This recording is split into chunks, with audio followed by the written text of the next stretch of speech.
Bonjour, bienvenue à la réflexion du jour ou Daily Reflection. Nous sommes le 26 février. Aujourd'hui, nous allons réfléchir sur le passage de Matthieu, chapitre 5, versets 20 à 26. Quel est le mot le plus difficile à prononcer? Écoutez bien. Je vous le dis en effet, si votre justice ne surpasse pas celle des scribes et des pharisiens, dans le royaume des cieux vous n'entrerez pas. Vous avez appris qu'il a été dit aux anciens, tu ne commettras pas de meurtre. Et si quelqu'un commet un meurtre, il devra passer en jugement. Eh bien moi je vous dis, tout homme qui se met en colère contre son frère devra passer en jugement. Si quelqu'un insulte son frère, il devra passer devant le tribunal. Si quelqu'un le traite de fou, il sera passible de la géhenne de feu. Donc lorsque tu vas présenter ton offrande à l'autel, si là tu te souviens que ton frère a quelque chose contre toi, laisse ton offrande là devant l'autel, va d'abord te réconcilier avec ton frère et ensuite viens présenter ton offrande. Mets-toi vite d'accord avec ton adversaire pendant que tu es en chemin avec lui pour éviter que ton adversaire ne te livre au juge, le juge aux gardes et qu'on te jette en prison. Amen, je te le dis, tu n'en sortiras pas avant d'avoir payé jusqu'au dernier sou. Parole du Seigneur. Voici une question pour nous aider à démarrer. Quand avez-vous dit pardon à quelqu'un pour la dernière fois? Il ne s'agit pas de s'excuser comme lorsqu'on cogne quelqu'un sans faire attention ou lorsqu'on fait tomber quelque chose par erreur. Mais il s'agit de dire pardon à quelqu'un pour une blessure grave qu'on a pu lui causer.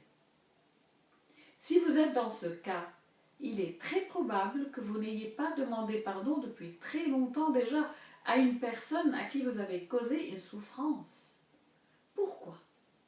Pourquoi le mot pardon est-il si difficile à prononcer? Nous commettons tous des erreurs et malgré nos meilleures intentions de faire le contraire, nous continuerons de tomber dans l'erreur. Nous dirons des choses que nous ne devrions pas dire. Nous ferons des choses que nous ne devrions pas faire. Ça se produira avec nos meilleures relations.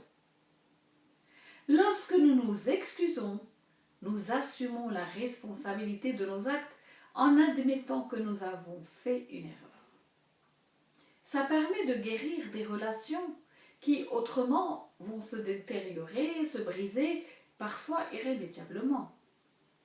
Pourquoi voudrions-nous que ça se produise? Surtout après tout le temps et l'énergie investis dans les relations.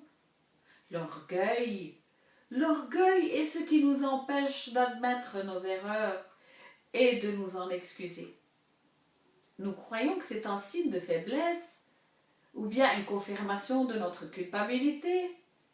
Nous pensons que l'autre partie va profiter de ce qu'elle perçoit comme une faiblesse ou qu'elle nous reprochera nos aveux pour le reste de notre vie. Certes, certaines personnes peuvent le faire, mais la plupart ne le feront pas. Ils vont accepter nos excuses avec grâce. Et bien que le fait de dire désolé ou pardon ne puisse rien faire pour changer le passé, ça aurait au moins allégé le chagrin que les paroles ou les actes durs ont causé. Dans le passage d'aujourd'hui, Jésus souligne la nécessité d'être en paix avec les personnes que nous avons blessées. Si tu viens à moi avec une offrande, dit Jésus, et que tu te souviens que ton frère ou ta sœur ou ton conjoint ou ta femme ou ta mère ou ton père a quelque chose contre toi, laisse ton offrande devant l'autel, va d'abord te réconcilier avec ton frère et ensuite viens présenter ton offrande. Sinon, Jésus ne va pas accepter notre offrande. Nous sommes dans une période de carême. C'est l'occasion de faire la paix avec ceux que nous avons offensés ou blessés. Je sais que pardon semble être le mot le plus difficile à prononcer, mais Dieu vous donnera la grâce de le rendre plus facile à dire. Dites-le. Je saisis cette occasion pour dire pardon à toutes les personnes que j'ai dû blesser. Je vous en prie, pardonnez-moi. Amen.